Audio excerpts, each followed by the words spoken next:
मृत्यु के बाद 13वीं क्यों की जाती है? क्या मृतक की आत्मा 13 दिनों तक घर में ही रहती है? मृत्यु के बाद क्या होता है और आत्मा 24 घंटे के बाद घर क्यों लौट आती है? जानने के लिए वीडियो को अंत तक जरूर देखिए। नंबर 1, मृत्यु से कुछ घंटे पहले पृथ्वी से मनुष्य के सारे संपर्क टूटने लगते हैं और पैर ठंडे हो जाते हैं। नंबर 2, मृत्यु से पहले व्यक्ति को अपना जीवन जन्म से लेकर मृत्यु तक का पूरा फ्लैशबैक की तरह गति में दिखाई देने लगता है। विज्ञान के अनुसार यह सपना 7 मिनट तक चलता है। उसके बाद मस्तिष्क काम करना बंद कर देता है और अंत में व्यक्ति सुनने की शक्ति खो देता है। फिर शरीर का नाड़ी चक्र बंद होने लगता है, जो कि शरीर और आत्मा का मिलन है, जो बंद होने से आत्मा शरीर से मुक्त हो जाती है।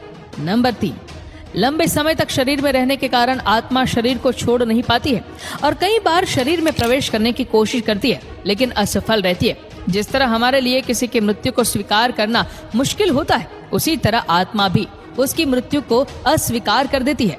नंबर 4, शरीर छोड़ने के बाद आत्मा शरीर से 15 फीट ऊपर हवा में तैरती है। वह अपने रिश्तेदारों को रोते हुए देखती है। उसके बारे में कही गई बातें उसे दहाड़ की तरह सुनाई देती है। नंबर 5, हिंदू धर्म ग्रंथों के अनुसार रात के समय दाह संस्कार नहीं किया जाता है।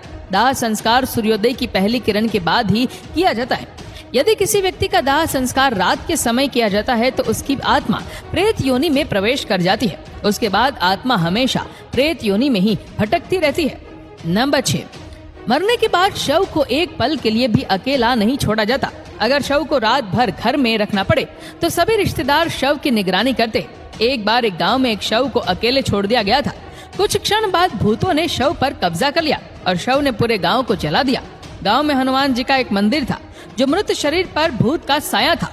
वह हनुमान जी के मंदिर के पास से गुजरा तो भूतों ने हनुमान जी की मूर्ति देखी और डर से शव छोड़ दिया। इसीलिए तब से शव को अकेले रखने की गलती कोई नहीं करता। नंबर 7, अंत में यमराज में यमदूत प्राण लेने आते हैं और मृत व्यक्ति के साथ वैसा ही व्यवहार करते जैसा व्यवहार मृत व्यक्ति ने अपने पूरे जीवन काल में अन्य लोगों के साथ किया होता था। यदि मरने वाले ने अच्छे कर्म किए हो तो मृत्यु के समय कोई कष्ट नहीं होता और आसानी से प्राण हरे जाते हैं। लेकिन अगर कोई व्यक्ति पापी है, अगर उसने जीवन भर कई पाप किए तो उसे राक्षसों से बहुत यातना सहनी पड़ती है और वह तड़प तड़प कर मर जाता है।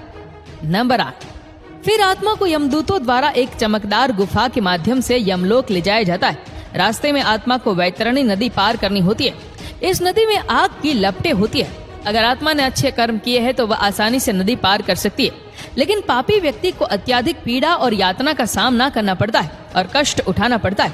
नंबर 9, फिर आत्मा को यमराज के सामने प्रस्तुत किया जाता है। फिर चित्रगुप्त यमराज के सामने व्यक्ति के पाप पुण्य का लेखा जोखा जांचते हैं और उसके कर्मों के आधार पर उसे स्वर्ग या नरक मिलता है। गरुड़ पुराण के अनुसार कुल 36 प्रकार के नरक होते हैं। इन नरकों में चित्रित यातनाएं बहुत भयानक होती है।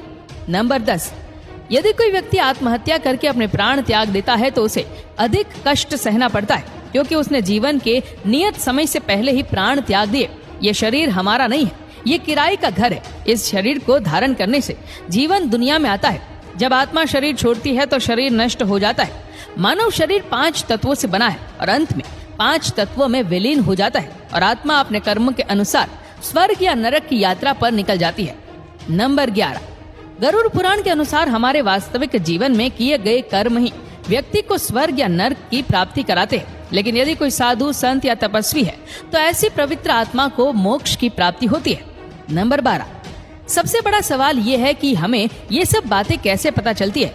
भगवान गरुड़, जिनकी शक्ति अविश्वसनीय है, जो 700 इंद्रों को हराने की शक्ति रखते, वह भगवान गरुड़ अमृत का कलश लेकर स्वर्ग से उड़े, लेकिन उन्होंने अमृत नहीं पिया।